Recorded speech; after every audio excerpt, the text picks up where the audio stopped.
ओम मंगलमूर्तये नमः। ओम अपवित्रः पवित्रो वा सर्वावस्थांगतो विवा यस्मरेत् पुण्डरीकाक्षं च वायभ्यन्तरशुचिः सर्वं शुचिः। ओम पुण्डरीकाक्षपुनातो पुण्डरीकाक्षपुनातो पुण्डरीकाक्षपुनातो आचमन। ओम केशवाय नमः स्वाहा। ओम नारायणाय नमः स्वाहा। माधवाय नमः स्वाहा। ओम पद्मनाभाय ओम ऋषिकेशाय ओम हरे श्री कृष्ण परमात्मने नमः। हस्तप्रक्षालनं विष्णवे नमः। तिलकर्णम्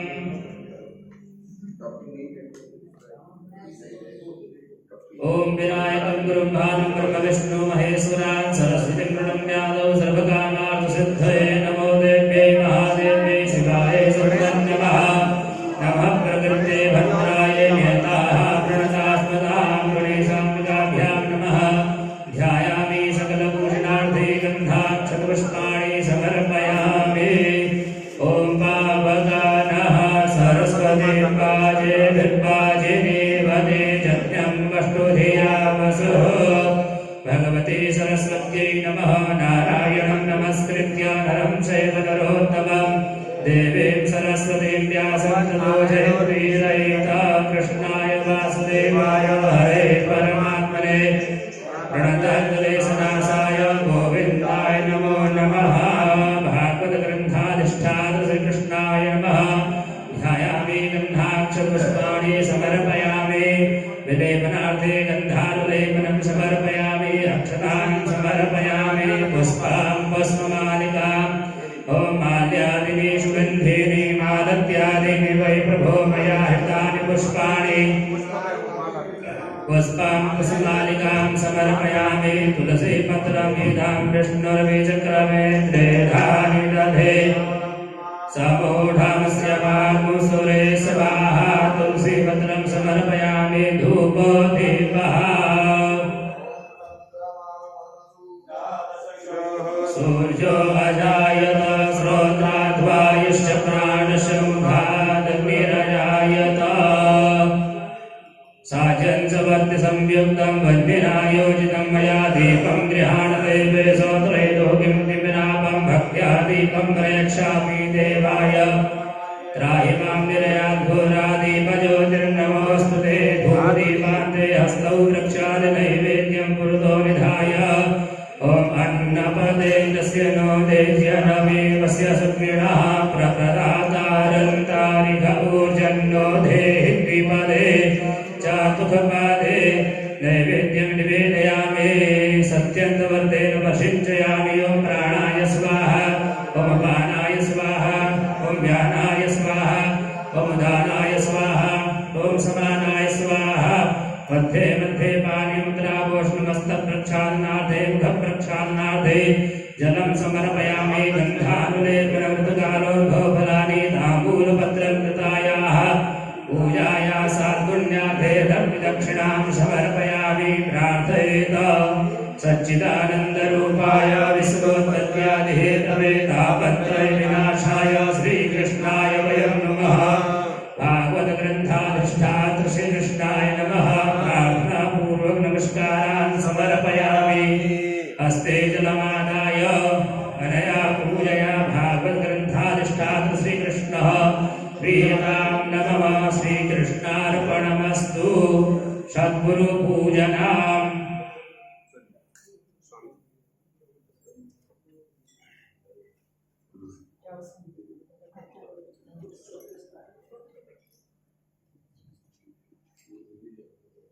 ओम नमो स्वरन्ताय सहस्रमूर्तये सहस्रपादाक्षशिरोर्बाहवे सहस्रनामे पुरुषाय शाश्वते सहस्रकोटियुगधारिणे नमः। नमः कमलनाभाय नमस्ते जलसायिने नमस्ते केशवानन्द वासुदेव नमोऽस्तुते। वासुनाथ वासुदेवस्य वासितभुवनत्रयं सर्वभूतनिवासोऽसि वासुदेव नमोऽस्तुते। शङ्करं शङ्कराचार्यं केशवं बादरायणं सूत्रभासकृतो वन्दे भगवन्तौ पुनः पुनः। ईश्वरो गुरुरात्मेति मूर्तिभेदविभागिने व्योमवद्व्याप्तदेहाय दक्षिणामूर्तये नमः स्वरूपप्रबोधज्ञ सर्वशास्त्रशारद एतत्कथाप्रकाशेन मदज्ञानं विनाशय सद्गुरुचरणकमलेभ्यो नमः प्रार्थनापूर्वक नमस्कारान् समर्पयामि।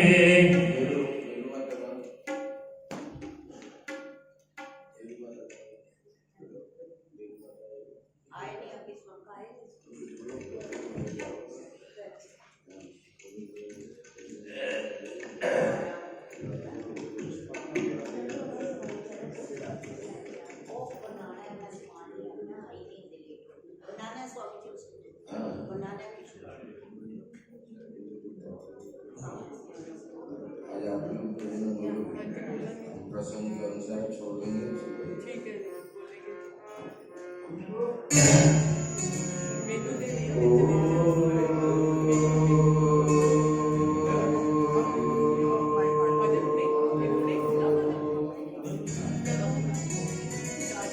वज्रंगो अभिवादय मनः। ओम शांति शांति। शंकरं शंकराचार्यं केशवं बादरायणं सूत्रभाष्यकृतौ वन्दे भगवन्तौ पुनः पुनः। ईश्वरो गुरुरात्मेति मूर्तिभेदविभागिने व्योमवद्व्याप्तदेहाय दक्षिणामूर्तये नमः।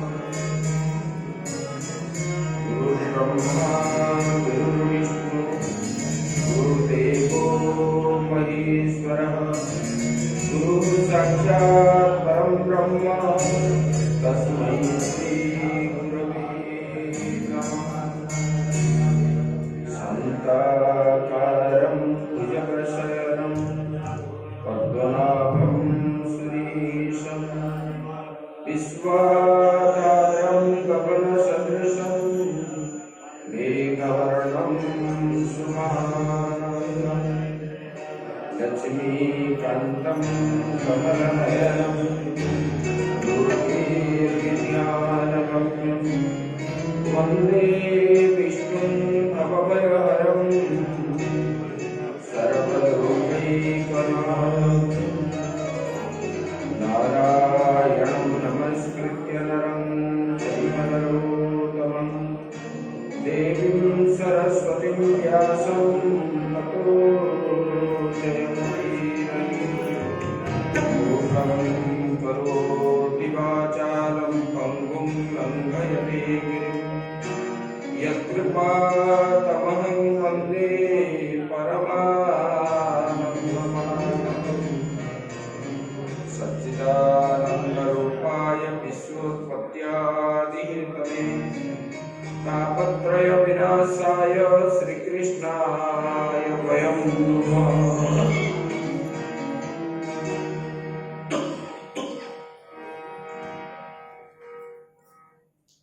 सच्चिदानंद भगवान की सद्गुरुदेव महाराज की श्रीमद् भागवत महापुराण की ओम नमः पार्वती नमः। हर हर महादेव।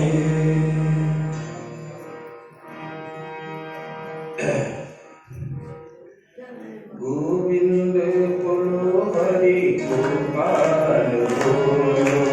गोविंद बोलो हरि गोपाल बोलो। राधा रमण हरि गोविंद बोलो। राधा रमण हरि गोविंद बोलो। गोविंद बोलो गोपाल बोलो। गोविंद बोलो गोपाल बोलो।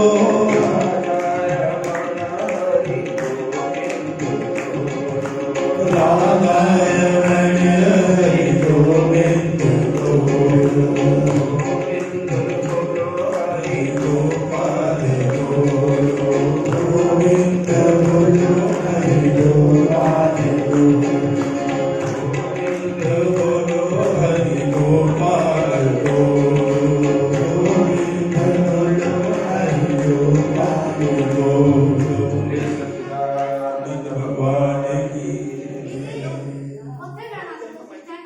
परम ब्रह्म परमात्मा की असीम कृपा से हम लोग ये 5वां दिन की कथा का श्रवण करने जा रहे हैं। उसी परमात्मा के अनंत कोटि चरण में भूयो भूयो नमन करते हुए अपने आश्रम के संस्थापक स्वामी बड़े महाराज जी के चरणों में कोटि कोटि नमन। उपस्थित समस्त भक्तवृंद भक्तिमयी माताएं,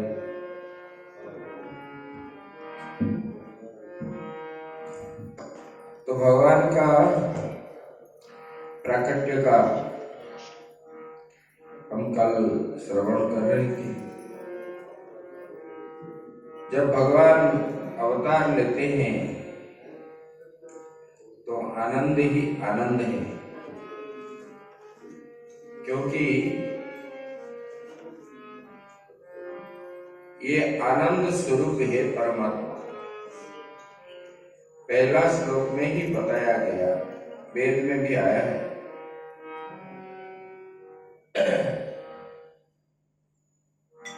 सच्चिदानंद रूपाय, तो परमात्मा कैसा है? सत्स्वरूप, चित स्वरूप, आनंद स्वरूप है। आनंद तो इसी में प्राप्त होता है जीव को। संसार में कभी किसी को आनंद नहीं मिलता है। जब भी आनंद मिलता है तो कोई सोच रहा है तो कुछ क्षण के लिए, कुछ क्षण के लिए आनंद है। वो आनंद आनंद नहीं है, ये विषय आनंद। विषय आनंद को प्राप्त करके जीव कभी भी सुखी नहीं होता, दुखी ही होता है। कोई पैसों से, कोई बच्चों से, कोई उपाधि से, ये जो आनंद है वो चिरस्थायी नहीं है। लेकिन वो जो आनंद है वो आनंद ही आनंद है। आज सुनोगे, रास आएगा, रास में सुनोगे।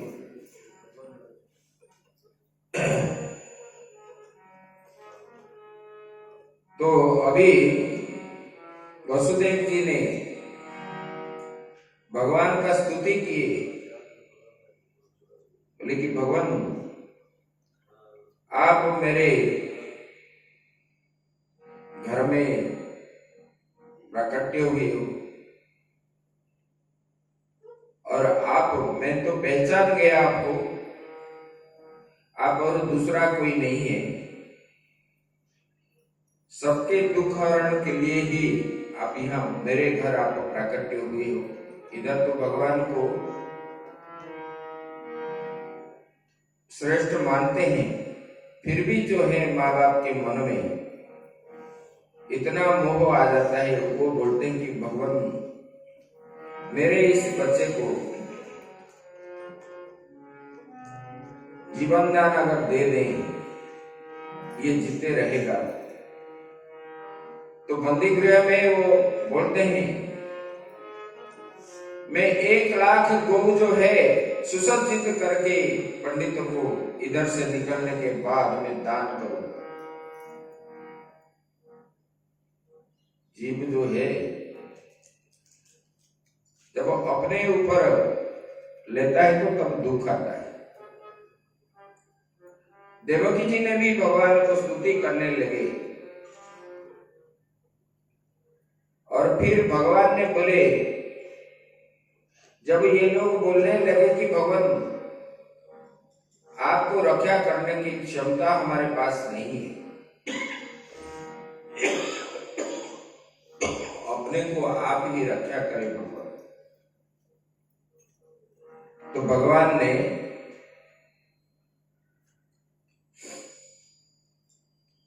बोले कि मुझे गोकुल ले चलो, और वसुदेव जी गोकुल लेके गए। जैसे भगवान वसुदेव के गोद में चले गए, जितने द्वारपाल आदि थे सबको नींद हो गई। जो तालाएं थे सब अपने आप खोल गए। अंधकार रात्रि में अंधार ही अंधार है। और उसी समय सब दिक्पाल भी वसुदेव को साहाय्य करने लगे। इसी रात्रि में, मध्य रात्रि में भगवान को लेकर के वसुदेव जी गोकुल जाने लगे। रास्ते में बहुत प्रतिबंधक आया। देखो, कुछ त्यागने के बाद ही कुछ मिलता है। अगर जीवन में प्रतिबंधक दुख नहीं आएगा तो सुख आपको कभी भी प्राप्त नहीं होगा। इसलिए दुख सहन करना आवश्यक है। और आप दुख भोगने से अपने कर्म का फल का वो कट जाता है, कम होते होते जा रहा है। तो वसुदेव जी जब जा रहे थे, रास्ते में उनको प्रतिबंधक आया। बारिश हो रही थी और इसी रात्रि में भगवान को लेकर के जा रहे थे। जमुना जी का प्रभाव जो है कम तो था, लेकिन जब देखने लगे भगवान आ रहे हैं तो उनके मन में आया, क्योंकि आगे भगवान के साथ जमुना जी का जो है विवाह होगा, तो भगवान का चरण स्पर्श करने के लिए जमुना जी उछलने लगे। उनका वेग जो है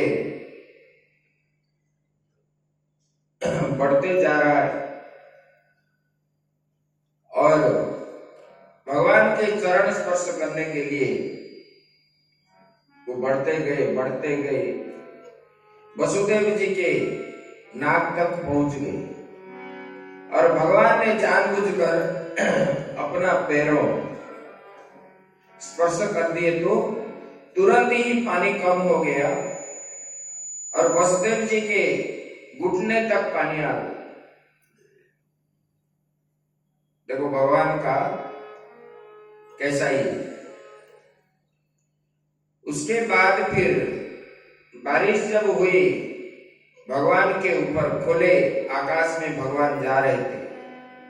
शेषनाग भगवान, देखिए मेरे प्रभु बारिश में भीग करके जा रहे हैं, तब फणों के द्वारा उन्होंने छतरी बना दी और भगवान के ऊपर पानी नहीं गिरा। तब उसी पार हुए। ऐसे गोकुल में जाकर के पहुंचे। जब जाकर के पहुंचे देखे तो नंद बाबा के घर माता जसोदा मूर्छित अवस्था में निद्रित में सोए हुए और उनके पास एक कन्या, सद्यजात कन्या शिशु खेल रही है, जो माया देवी है। भगवान जो है उसी को छोड़ करके वसुदेव जी उनको रख करके फिर वो माया को स्पर्श किए और ले करके आए। जैसे भगवान वसुदेव जी माया देवी को अपने गोद में लिए, तब भगवान जो है रोना शुरू कर दिए। भक्त लोग बोल रहे हैं कि भगवान क्यों रोए? भगवान के मन में दुख हुआ कि देखो मेरा भक्त जो है मुझे छोड़ करके माया को पकड़ रहा है। भगवान को भी दुख होता है। तब वसुदेव जी जब माया को लेकर के आए, पूरा जो है बंदी गृह में प्रवेश किए, तो पहले जैसे था ऐसे बंदी बंद हो गए। फिर दरवाजा सब ताला अपने आप लग गया प्रहरी जागे और उसी शिशु कन्या के आवाज से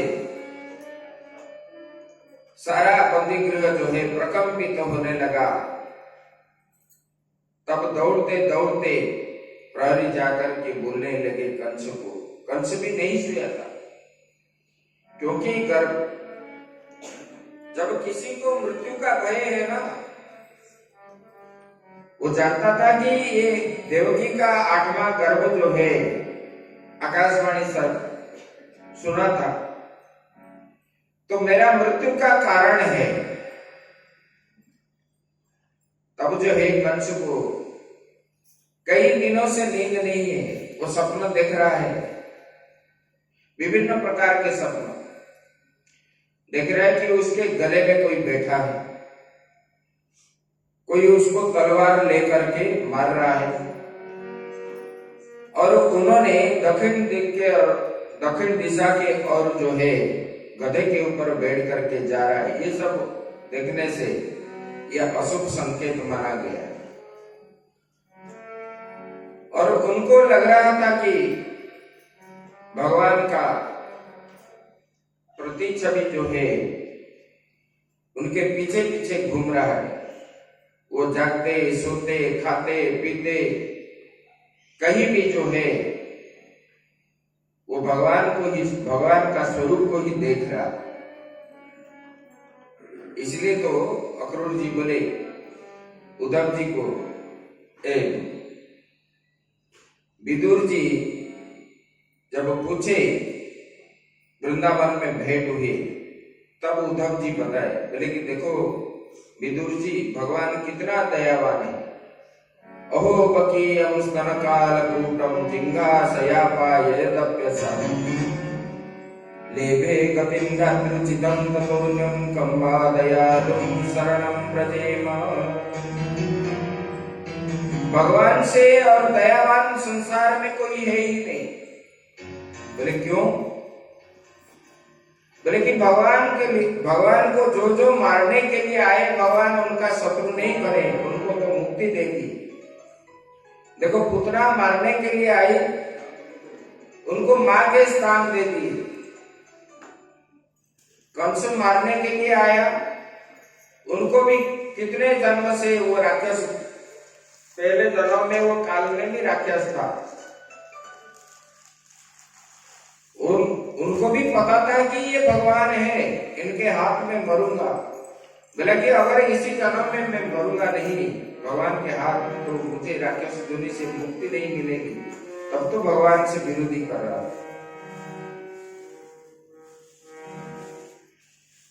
तो जितने बकासुर, अगासुर जितने थे, सबको भगवान ने मुक्ति दिलाई।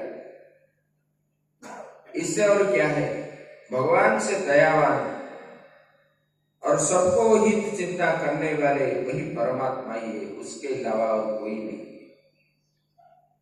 तब भगवान जब मायादेवी जब रोने लगे, तब कंस को जब खबर पहुंच गया, तब वो भागते भागते ऐसे कि नंगे पैर आ गया बंदीशाला के अंदर, और देवकी जी को बोलने लगा, वो शिशु कन्या मुझे दे दो। देवकी जी बोले, देखो भैया, ये जो है ये पुत्र नहीं है, आपको आकाशवाणी हुई थी, अष्टम गर्भ के पुत्र अगर हो, लेकिन ये तो कन्या है, इनको छोड़ दो, मैं जो है आपके पुत्र के साथ उनका विवाह में करूंगी। फिर उन्होंने माना नहीं, जबरदस्ती छीन के ले आया। जब नीचे पटकने के लिए जा रहा था, तो उसी कन्या ने इनसे हाथ से, कंस के हाथ से फिसल करके ऊपर चले गए, जा करके अष्टभुजा रूप बन गई। और बन करके क्या है, बोलने लगे, क्योंकि वो तो सबके माता है। देवी प्रपन्ना गृहरे प्रसीद प्रसीद मातुर्जगत अखिलस्य प्रसीद विश्वेश्वरी पाहि विश्वम् त्वमीश्वरी देवी चराचरस्य। चंडी पाठ में आता है ये देवी क्या है, बोले कि ब्रह्म स्वरूपिणी है। ब्रह्म से भिन्न नहीं है, मतलब परमात्मा से अलग नहीं है। ये पूरा शक्ति का आधार है। इसमें भी आया है देवी भागवत में, भगवान ने भी विष्णु ने भी देवी का स्तुति की, मधु कैटभ को मारने के लिए उनका अनुष्ठान भी किए। भगवान राम भी अनुष्ठान किए। नवरात्रि हम जो करते हैं शारदीय नवरात्रि रावण को मारने के लिए, वो नवरात्रि भगवान राम ही ने ही शुरू किए थे। तो शक्ति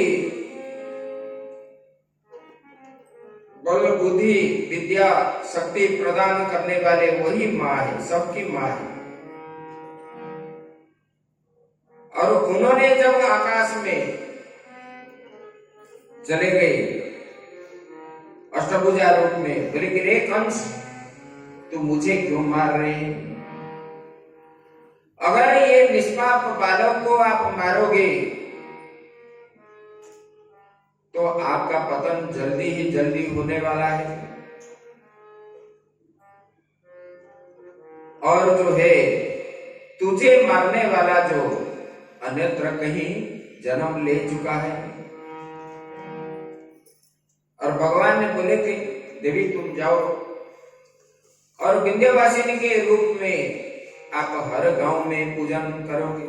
गांव में जो ग्राम देवती है ना, हर गांव में वही है, सब गांव में निवास करते हैं और सब लोग पूजन करते हैं। किसी मतलब किसी ने काली के रूप में, किसी मंगला के रूप में, किसी जयंती के रूप में, किसी भद्रकाली के रूप में, कोई किसी के रूप में उनको जो है पूजन आदि करते हैं पता। लेकिन ये जो बलि देते हैं ना, ये बलि बहुत खराब है। तो कंस ने देखो बंदी गृह में जब कंस प्रवेश किया, जब माया चली गई हाथ से, उनको उपदेश आया, उनका कुछ क्षण के लिए अज्ञान हट गया। क्यों ना, जब भगवान ने वहां पर उत्पन्न हुए थे, वहां उसी बंदी गृह का अणु परमाणु आदि शुद्ध हो गया था। तो इसलिए कंस का विचार भी शुद्ध हो गया। उन्होंने वसुदेव देवकी को बोलने लगे कि मैं बड़ा पापी हूं, मुझे क्षमा कर दो। मैंने आपका जो है 6 बच्चे को मैंने एक एक करके मार दिया, उसको चिंता मत करो। और इस महापाप से न जाने मैं किसी लोक में जाऊं, मुझे भी पता नहीं।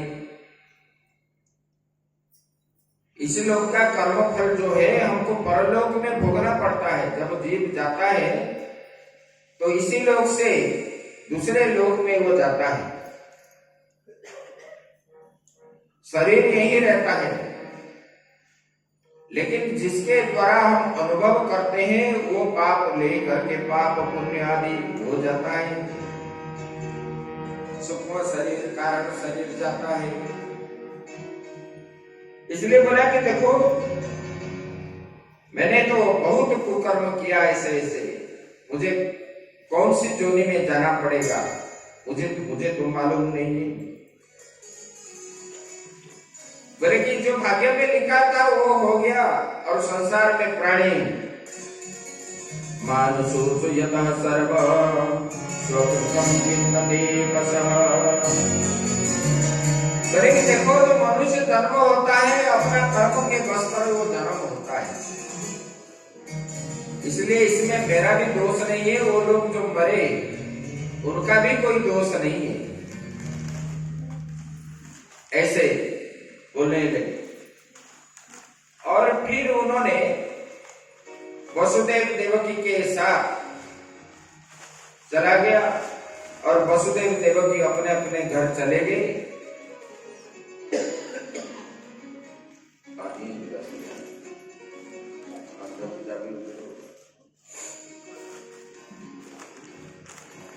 तो ये जो है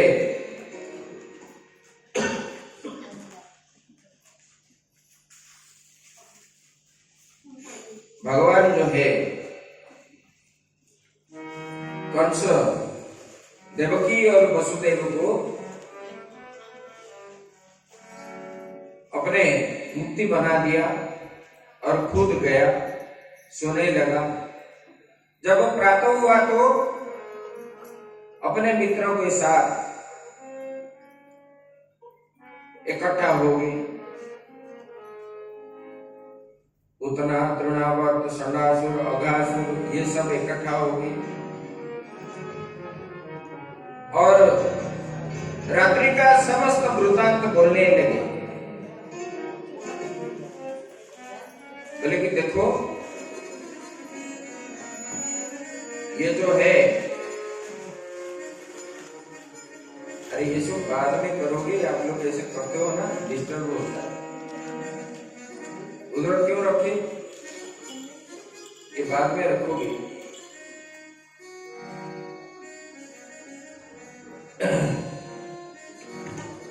और जब उन लोगों ने बोलने लगे तो अगर उन्होंने बोले कि शत्रु कहीं भी जन्म ले चुका है तो कल से ये अभियान चले, जितने बच्चे शिशु जन्म हुए उसी को हम हत्या करें।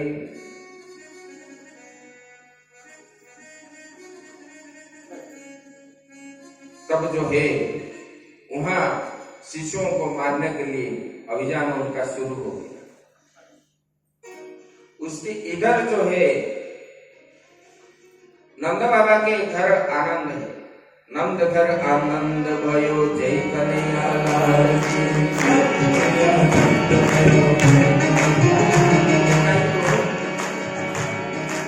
और नंद जी के अंगना में बज रही आज बधाई। नंद जी के अंगना में बज रही आज बधाई। नंद जी के अंगना में बज रही आज बधाई।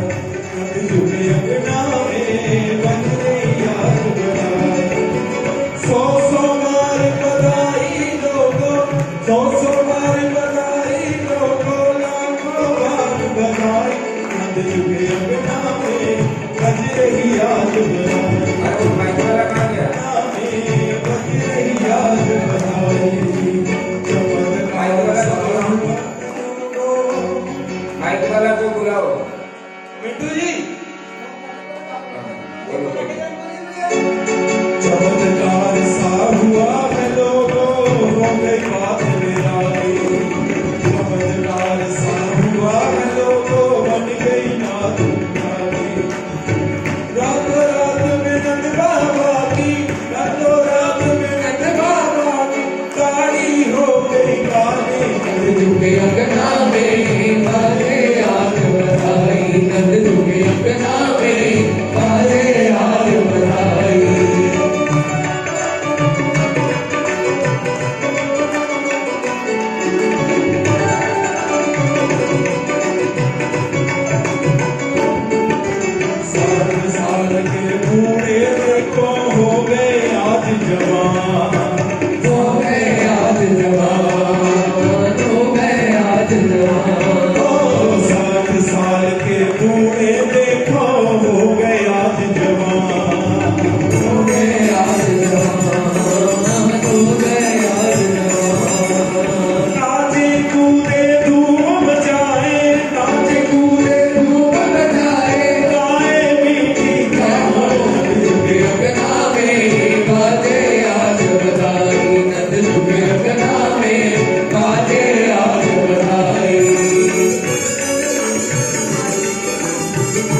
झूठ के झूठे नंद घर आवे, झूठ के झूठे नंद घर आवे, झूठ के झूठे नंद घर आवे, झूठ के झूठे नंद घर आवे। ब्रह्मानंद समान आज सुबह सबने पायो है, ब्रह्मानंद समान आज सुबह सबने पायो है। सूरज में हो रही जय जयकार, नंद घर लाला आयो है। सूरज में हो रही जय जयकार, नंद घर लाला आयो है। ओ लाला आयो है, यशोदा लाला आयो है। ओ लाला आयो है, यशोदा लाला आयो है। ब्रज में हो रही जय जयकार, नंद घर लाला आयो है। ब्रज में हो रही जय जयकार, नंद घर लाला आयो है।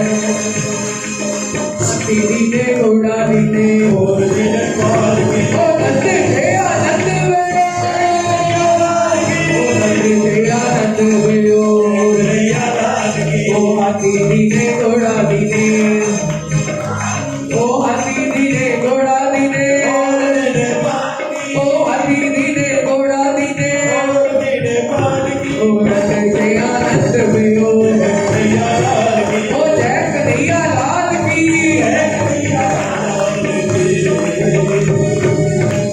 बधाई हो। तो जो है, अरे इतना साउंड दे रहे हो कान दुख हो जाते हैं, पर्दा फट जाए। तो पहले तो भगवान के द्वारा, माया देवी के द्वारा देवकी माता के गर्भ को हरण करके ले आए थे, और बलराम जी का जन्म पहले हो चुका था। अभी भगवान का जब हुआ, देखो जातक कर्म जो किया जाता है ना, सटकर्म रहता है। नाभि आदि छेदन होता है, नाखून काटते हैं, मुंडन आदि करते हैं, कर्णवेद, ये सब एक एक संस्कार है।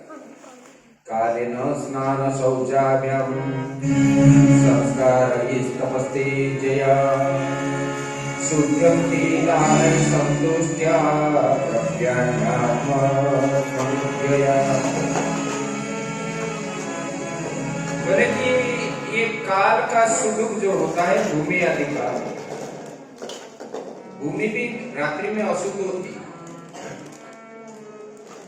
जब दिन होता है, प्रकाश आ जाते हैं, सूर्य रश्मि पड़ने के बाद वो शुद्ध बन जाती है पृथ्वी।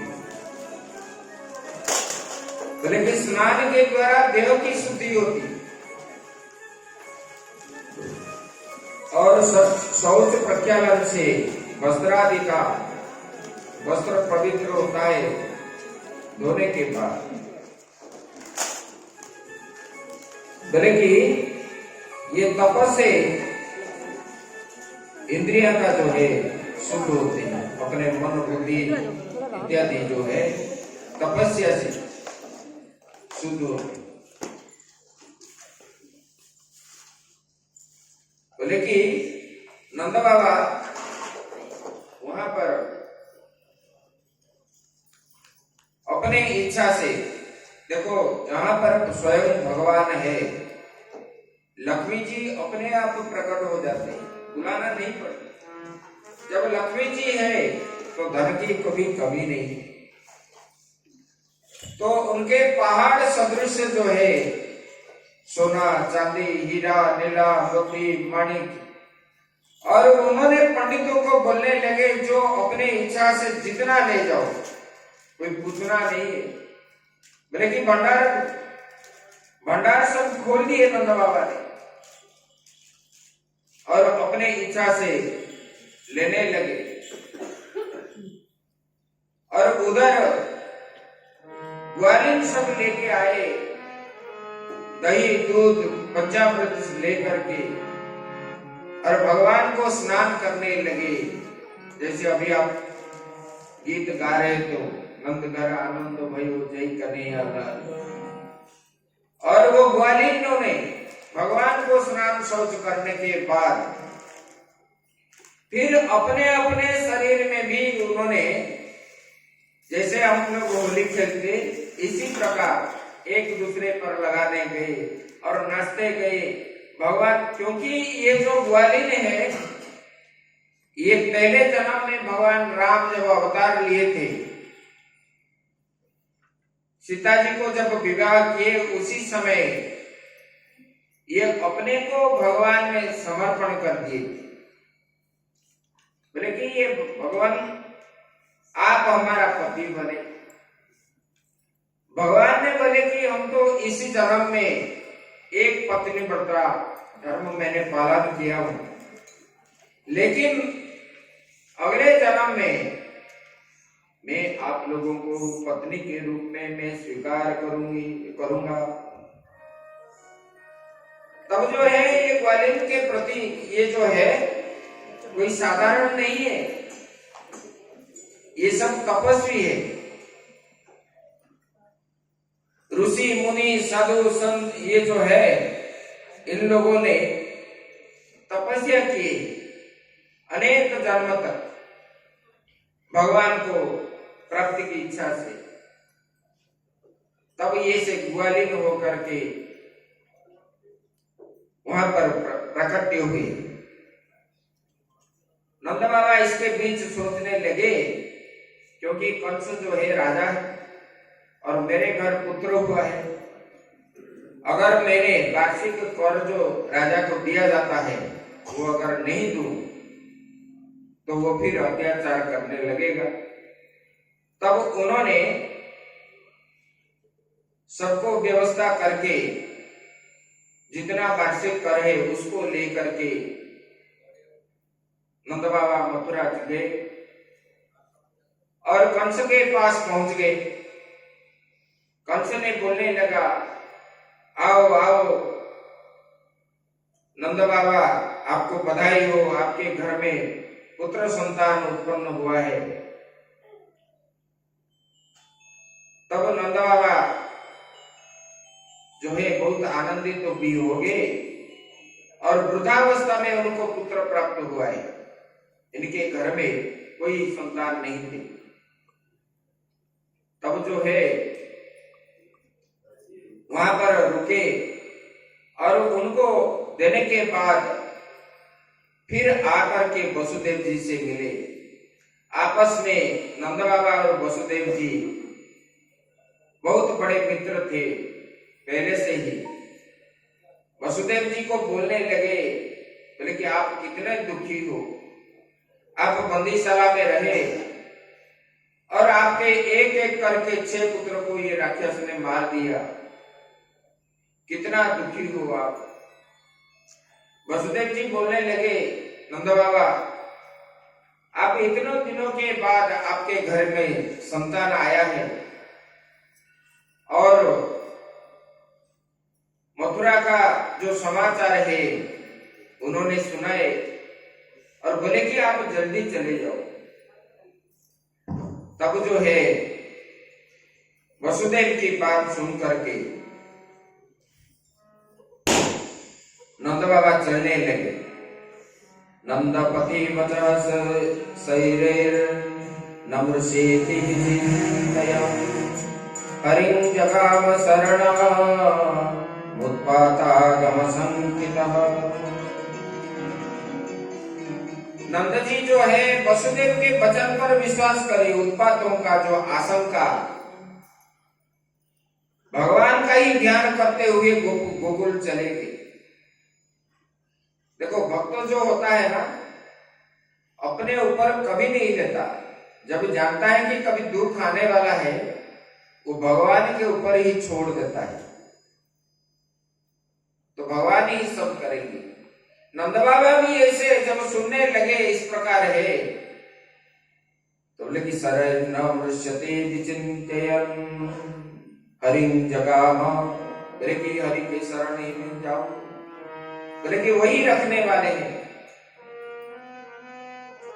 मारने वाला है भगवान, तारने वाला है भगवान, यही है। तो बोले कि वहां पर ऐसे चिंतन करते करते जाने लगे और कंस ने बच्चों को मारने के लिए जब भेजने लगा अपने अपने राक्षसों को, ये पुतना जो है कंस की धाई मां है, कंस की सेवा भी की है वो, तो उनको पुतना मतलब क्या है? पूत मतलब पाप, जिसके अंदर पाप ही भरा हुआ है उसको बोलते हैं कि पुतना। बाल घातनी पुतना, जो बालकों को, शिशु को जो मारती है वही है पुतना। चराचरात्मा सनिमिले ते क्षण, पुतना जो है जैसे गोपपुर में, गोकुल में जाने लगी तो ऐसे दिख रही थी कि जैसे साक्षात लक्ष्मी यहाँ प्रकट होगी, भगवान को स्वागत करने के लिए आए सेवा की उद्देश्य से, और इतना सुंदर रूप धारण कर लिया था उन्होंने, क्योंकि राक्षसों के पास ये विद्या भी है, अणिमा गरिमा लालिमा ये सिद्धियां सब प्राप्त करते हैं। तो उन्होंने वहां पर जब पहुंच गई और सब लोग भगवान ने सोचने लगे ये पुतना तो आ गई गोकुल में, लेकिन दूसरे बच्चे को ना मारे। भगवान जो है अपने आकर्षण शक्ति से पुतना को अपने पास ही ले आए और इनको रास्ते में कोई रोका टोका भी नहीं है, कोई पूछा भी नहीं। और जैसे आकर के भगवान को देख लिया तो यशोदा और रोहिणी जो है खड़े थे, बोले कि अरे देवियों, आपके घर में कभी बच्चा पैदा नहीं हुई? अरे देखो इनका पेट कितना खाली है, सुखी है, और आपने इनको भूखा रखे। तब जो है उन्होंने गोद में लिया, गोद में लेकर के अपना स्तन्यपान करने लगे। भगवान ने जब पुतना आई, भगवान ने आंख बंद कर दी। भगवान ने क्यों आंख बंद कर दी? भगवान ने सोचा कि अगर नेत्रों से नेत्र मिल गया तो प्रेम बढ़ जाएगा, अगर संपर्क बन जाए तो फिर ये मरेगी नहीं। इसलिए भगवान ने आंख बंद कर दी। और दूसरा जो है, आंख इसलिए बंद किए, भगवान ने सोचने लगे मैंने तो अवतार लिया वृंदावन में, गोकुल में दही माखन खाने के लिए, और जन्म होते ही तो हमको जो है पहले ही बीज पान करना पड़ता है। ये क्या विचित्र लीला है। भगवान जो है आंख बंद करके